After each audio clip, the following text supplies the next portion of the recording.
BJP और नरेंद्र मोदी के लिए अब चुनाव जीतना मुश्किल सा हो जाएगा, क्योंकि ईवीएम पे बैन लगा दिया गया है पूरी तरीके से और 3 दशक बाद बैलेट पेपर की वापसी हुई है। जी हां, सही सुन रहे हैं आप। याद है आपको, कुछ समय पहले कोर्ट के अंदर नसीम खान गए थे महाराष्ट्र विधानसभा चुनाव को लेकर कि हमें जो है ईवीएम में टेम्परिंग करके ईवीएम को हैक करके हराया गया। नसीम खान की याचिका को सुनते हुए बॉम्बे हाईकोर्ट आदेश देता है कि ईवीएम को खोलो, देखो, ईवीएम को जांच करो कि ये टेम्पर तो नहीं है, हैक तो नहीं था। जो नसीम खान जो उम्मीदवार है, जो हार के महज कुछ वोटों से, वो आरोप लगा रहे हैं। तो बॉम्बे हाईकोर्ट ने आदेश दिया था, वो खबर आपको हम बताई थी कि पहली बार देश में ईवीएम खुल रहा है, ईवीएम की जांच होगी। तो उस आदेश के बाद अभी बड़ी खबर निकल के आ रही है। एक तरफ तो बॉम्बे हाईकोर्ट ने आदेश देकर सबको चौंका ही दिया, ईवीएम की जांच हम करेंगे। ज्ञानेश कुमार की जो है ये कह ले कि मुश्किलें बढ़ गई थी, लेकिन अब खबर क्या निकल के आ रही है, कांग्रेस ने कर्नाटक के अंदर बिल पास कर दिया गया कि अब जो है कर्नाटक के अंदर जो चुनाव होगा, वो चुनाव जो है ईवीएम से ना होकर बैलेट पेपर से होगा। कर्नाटक के अंदर अगर आपको बात करें तो 3 दशक से ईवीएम से चुनाव हो रहे थे, लेकिन ये पहली बार होगा जो कर्नाटक के अंदर बैलेट पेपर से चुनाव होगा, ईवीएम से चुनाव नहीं होगा। इसलिए हम कह रहे हैं कि बीजेपी के लिए जिस तरीके से विपक्ष आरोप लगाता है, तो अब बीजेपी के लिए ये मुसीबत बन सकता है। और बड़ी दिलचस्प बात यह है कि जब बिल विधानसभा के अंदर कर्नाटक के अंदर पास किया जा रहा था, तो पूरी बीजेपी छटपटाने लगी। बीजेपी ने विरोध किया, बीजेपी ने बायकॉट किया कि नहीं, ऐसा नहीं किया जाए। जैसे बीजेपी की जान चली जा रही थी कर्नाटक के अंदर, इतना विरोध किया गया बैलेट पेपर की वापसी को लेकर। बाकी आप तो खबर देखते ही हैं, आप क्या कहना, जब भी कोई रिजल्ट आता है तो आप ये देखते होंगे कि बैलेट पेपर की जब गिनती होती है, उसमें क्या रहता है, उसमें दिखाता है विपक्ष, इंडिया गठबंधन, महागठबंधन, ये सब आगे चल जाता है। और जैसे ईवीएम खुलता है, सब धराम हो जाता है। इस तरह आपने देखा। और जहां जहां जो है बैलेट पेपर से चुनाव हुआ, पंजाब की कहानी एक आपको बता दे, पंजाब के अंदर एक गांव में जो है वो चुनाव हुआ पंचायत का, ईवीएम से चुनाव नहीं हुआ, बैलेट पेपर से हुआ। और जब बैलेट पेपर से चुनाव हुआ तो महज 1 वोट जो है बीजेपी को मिला है। तो ये हकीकत है। और ईवीएम को लेकर लगातार जो है विपक्ष जो है वो चुनाव आयोग से शिकायत कर रही थी, सुप्रीम कोर्ट जा रही थी, लेकिन कुछ हुआ नहीं था। एक कदम कोर्ट ने दिखाया कि ईवीएम की जांच करो, वो हुआ। उसके बाद दूसरी बड़ी खबर जो है उन लोगों के लिए बहुत मतलब कहें कि अच्छी खबर है, जो लोग ईवीएम को लेकर चिंतित थे, जो लोग ईवीएम को लेकर परेशान थे, आंदोलन कर रहे थे, कोर्ट का दरवाजा खटखटा रहे थे, सड़क पे उतरे हुए थे, अब उनको एक अच्छी खबर मिल रही है कि कांग्रेस राज्य में, जहां कर्नाटक है, वहां ईवीएम के खिलाफ बिल पेश कर दिया गया कि यहां ईवीएम से चुनाव नहीं होगा, यहां जो है बैलेट पेपर से चुनाव होगा। हेडलाइंस आप देख सकते हैं, ballot paper are back, Karnataka governor clear bill to replace EVM in local poll. दूसरा देखिए, कर्नाटक में ईवीएम बनाम बैलेट पेपर पर विवाद तेज, स्थानीय चुनावों में पेपर वोटिंग की वापसी का बिल पेश। ये तमाम खबरें निकल के आ रही है कि स्थानीय चुनाव में जो है बिल जो है अब जो है वो ईवीएम से ना होकर के बैलेट पेपर से होगा। बीजेपी इसका कैसे विरोध कर रही है, जरा वो देखिए। कर्नाटक में एक बार फिर से इलेक्ट्रॉनिक वोटिंग मशीन बनाम बैलेट पेपर को लेकर सियासी बहस तेज हो गई है। बीजेपी के कड़े विरोध के बावजूद राज्य के मुख्यमंत्री सीतारमैया के नेतृत्व वाली कांग्रेस सरकार ने अस्थायी निकाय चुनाव में बैलेट पेपर से मतदान की वापसी के लिए अहम संशोधन विधेयक विधानसभा में पेश कर दिया। तो बीजेपी के कड़े विरोध के बाद भी ये विधेयक जो है वो पेश कर दिया गया है।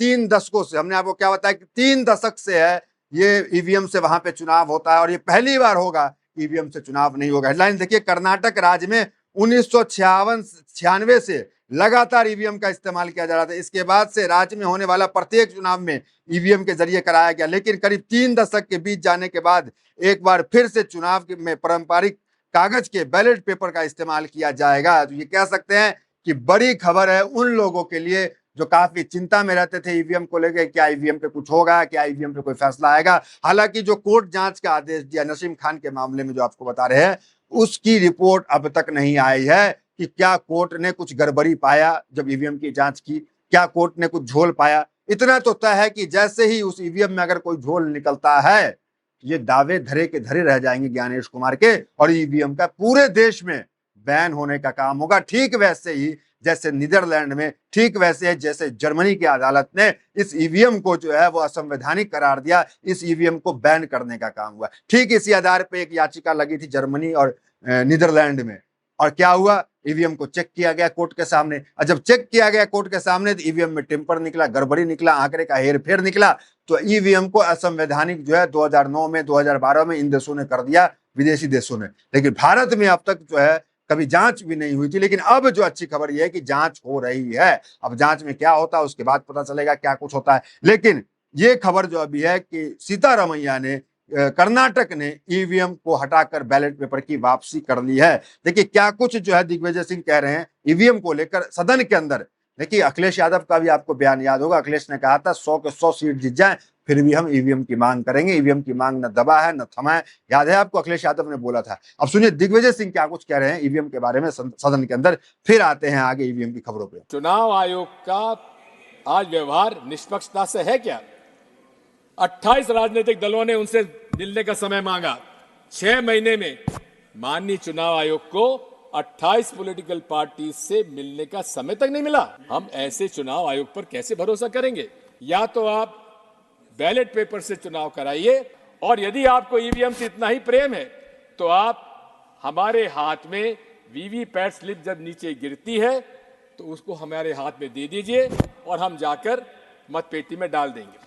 कि बीईएल के अंदर 4 डायरेक्टर्स, इंडिपेंडेंट डायरेक्टर्स की नियुक्ति किनकी हुई है?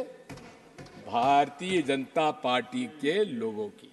पूरे विश्व में केवल 5 देश ऐसे आज हैं जहां ईवीएम के माध्यम से चुनाव हो रहा है। उसमें से ऑस्ट्रेलिया में जो सॉफ्टवेयर डाला जाता है वो पब्लिक डोमेन में है।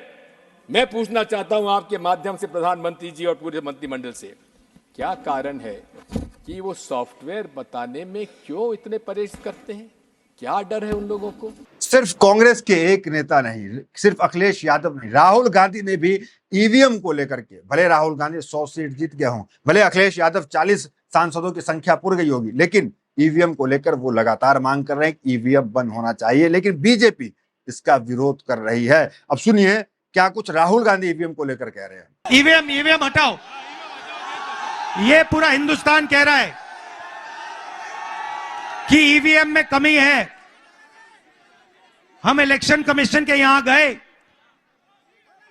वो सुनने को तैयार नहीं है। देखिए एशियाई के कई देश है जहां ईवीएम को पूरी तरीके से बैन कर दिया गया है। देखिए पहला देश हम आपको बताते हैं कौन कौन देश है, जरा वो देख लीजिए। जापान में ईवीएम जो है वो उसे विश्व नेता पे संदेहजनक मानते हुए बैन कर दिया जापान ने उसे। फिर उसके बाद जो है जर्मनी ने उसे बैन कर दिया, नीदरलैंड ने उसे बैन किया, आयरलैंड ने उसे बैन किया। ये तमाम वो देश है जिसे ईवीएम में गड़बड़ी पाकर ईवीएम को बैन करने का काम किया। और बांग्लादेश की अगर बात करें तो बांग्लादेश में भी 2018 में ईवीएम को हटाकर बैलेट पेपर की जो है वापसी हुई, बैलेट बॉक्स से वहां भी चुनाव हुआ। जर्मनी को लेकर आप देख सकते हैं, जर्मनी को ईवीएम पर भरोसा नहीं, तो जर्मनी भी 2009 में बिल लाया और ईवीएम को बैन करने का काम किया। नीदरलैंड, आयरलैंड, हर जगह वही स्थिति जो है। अब देखिए टेक्नोक्रेट जो एलन मस्क है, जो स्पेसएक्स के मालिक हैं, वो एलन मस्क का भी कहना है कि ईवीएम से निष्पक्ष चुनाव नहीं हो सकता है। डोनाल्ड ट्रंप का भी कहना है ईवीएम से निष्पक्ष चुनाव नहीं हो सकता है, जो नरेंद्र मोदी के ही मित्र हैं।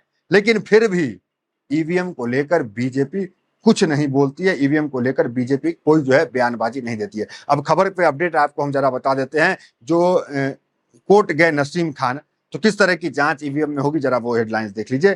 देखिए इसके अंदर जो है जांच जो होगी वो ईवीएम में कुछ पार्ट्स की ही जांच की जाएगी। इनमें कंट्रोल यूनिट सबसे प्रमुख है। यह यूनिट पूरा डेटा स्टोर करती है और पूरी पोलिंग प्रोसेस में भी इसे कंट्रोल करती है। यही यूनिट टोटल डाले गए वोट और रिजल्ट दिखाती है। कुछ बटन दबाकर इससे पूरा पोलिंग प्रोसेस की जानकारी ली जा सकती है। इसके अलावा बैलेट यूनिट को भी चेक किया जाएगा। बैलेट यूनिट एक सिंपल वोटिंग डिवाइस होता है, इस पर कैंडिडेट की लिस्ट लगी होती है। वोटर को इनमें से अपनी पसंद के कैंडिडेट के नाम पर बटन दबाना होगा।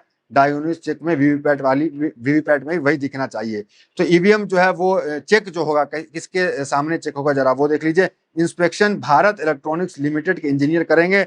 बेंगलुरु स्थित ये होगा, 16-17 अप्रैल को होगा, जब मसौना डायग्नोस्टिक किया, मतलब उसका जो डायग्नोस्टिक जो है वो पूरा किया जाएगा।